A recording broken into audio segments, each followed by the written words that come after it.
विमान अपघात झाल्यानंतर साधारणपणे 30 दिवसात प्राथमिक अहवाल समोर यावा लागतो. हे 30 दिवस 28 फेब्रुवारीला कंप्लीट होतील. त्यांना सर्व माहीत होतं आणि या सगळ्या गोष्टींची त्यांना जाणीव होती.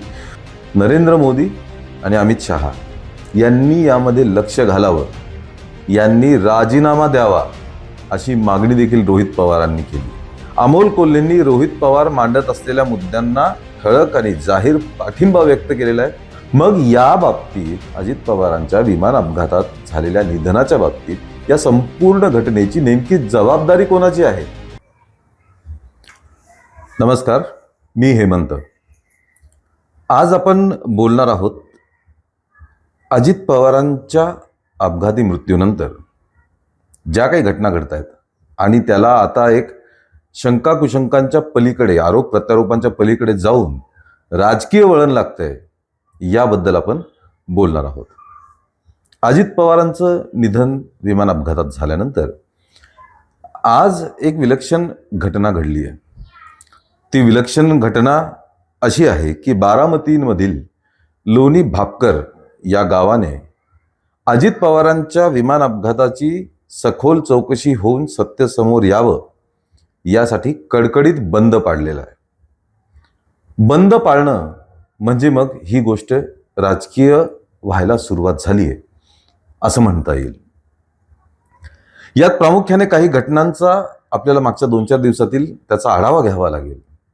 साधारणपणे जय पवार यांनी याबाबत जेव्हा ब्लॅक बॉक्स आणि त्या अपघाताबाबत शंका व्यक्त केली, संशय व्यक्त केला किंवा असंतुष्टपणा व्यक्त केला या एकूणच तपासाबद्दल, तिथपासून या गोष्टीला सुरुवात झाली आहे. कारण प्रत्यक्ष अजित पवारांच्या कुटुंबातील कोणीही याबाबत ठाम असं वक्तव्य केलेलं नव्हतं, जे जय पवारांनी केलं आणि या सर्व चर्चेला मोठी सुरुवात झाली. त्यानंतर रोहित पवारांनी काल पुन्हा एकदा पत्रकार परिषद घेतली दिल्लीत आणि त्यांनी परत काही मुद्दे मांडलेलेच आहेत, पण यावेळेस त्यांनी अगदी ठळकपणे नरेंद्र मोदी आणि अमित शहा यांनी यामध्ये लक्ष घालावं असं वक्तव्य केलं. त्यासोबतच नागरी उड्डयन मंत्री राममोहन नायडू यांनी राजीनामा द्यावा अशी मागणी देखील रोहित पवारांनी केली. यावरती मग हा तपास कधी होणार, काय होणार, यावरती नागरी उड्डयन राज्यमंत्री मुरलीधर मोहोळ यांनी एक अगदी 2 ओळींचं वक्तव्य केलं की विमान अपघात झाल्यानंतर साधारणपणे 30 दिवसात प्राथमिक अहवाल समोर यावा लागतो. हे 30 दिवस 28 फेब्रुवारीला कंप्लीट होतील. त्यामुळे त्या आत आपल्याकडे प्राथमिक अहवाल येईल असं मुरलीधर मोहोळ यांनी वक्तव्य केलंय. यासोबतच रोहित पवारांच्या सोबतच अमोल कोल्हे यांनी सुद्धा अगदी उघडपणे आपलं मत व्यक्त केलंय. अमोल कोल्हेंनी रोहित पवार मांडत असलेल्या मुद्द्यांना ठळक आणि जाहीर पाठिंबा व्यक्त केलेला आहे की रोहित पवार जे म्हणतायत ते अगदी बरोबर आहे, या सगळ्या प्रश्नांची उत्तरं मिळायला हवीत. यासोबतच त्यांनी अजून एक खळबळजनक वक्तव्य केलं, कारण अजितदादांच्या निधनानंतर विलिनीकरणाविषयी सुद्धा बरीच चर्चा होत होती. त्यात अमोल कोल्हे असं म्हणाले की विलिनीकरणाबाबत तटकर यांना सर्व माहिती होती, सर्व चर्चांमध्ये ते सहभागी होते. अजित पवार जेव्हा हयात होते त्यावेळी ज्या चर्चा झाल्या, ज्या बैठका झाल्या, त्या बैठकांमध्ये तटकरे होते. त्यामुळे त्यांना माहीत नाही हेच चुकीचं आहे. त्यांना सर्व माहीत होतं आणि या सगळ्या गोष्टींची त्यांना जाणीव होती. थोडक्यात या गोष्टी ज्या आहेत त्या एका अपघातापासून सुरू होऊन तांत्रिक मुद्द्यांपर्यंत गेल्या. त्यामध्ये VSR कंपनीला आधी दोषी धरण्यात आलं किंवा त्यांच्या एकूणच कामकाजाविषयी संशय व्यक्त केला गेला. त्यानंतर त्यात आरोप प्रत्यारोप होऊ लागले, संशय व्यक्त होऊ लागल्या आणि असं करत करत करत करत धडक ही गोष्ट आता राजकारणावरती येऊन थांबलेली आहे. राजीनामे मागणं, जबाबदार ठरवणं, या सगळ्या गोष्टी सुरू झालेल्या आहेत. यामध्ये एक गोष्ट प्रामुख्याने आपल्या लक्षात येते की जर एखादा अपघात घडला, अपघात म्हणजे तो कुठल्या तरी एररमुळे घडला, कुठल्या तरी दोषामुळे घडला असेल. कुठलाही अपघात हा काही ना काही दोष त्यामध्ये येतो, तेव्हाच हे अपघात घडतात. दोष आहे म्हणजे त्याची जबाबदारी कोणाची तरी आहे.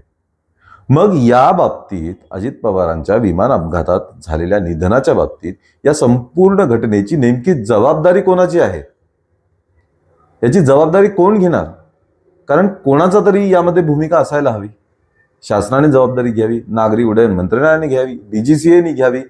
कोणीतरी याची जबाबदारी घेतली पाहिजे आणि जबाबदारी घेऊन या सर्व प्रश्नांची उत्तरं दिली पाहिजे. जबाबदारी घेणं म्हणजे स्वतःला दोषी समजणं नाही, तर जबाबदारी घेणं म्हणजे या उपस्थित राहिलेल्या सर्व प्रश्नांची उत्तरं देणं. कारण या गोष्टीला आता राजकीय वळण लागत आहे. अजितदादांच्या निधनानंतर बऱ्याच घडामोडी घडल्या आहेत.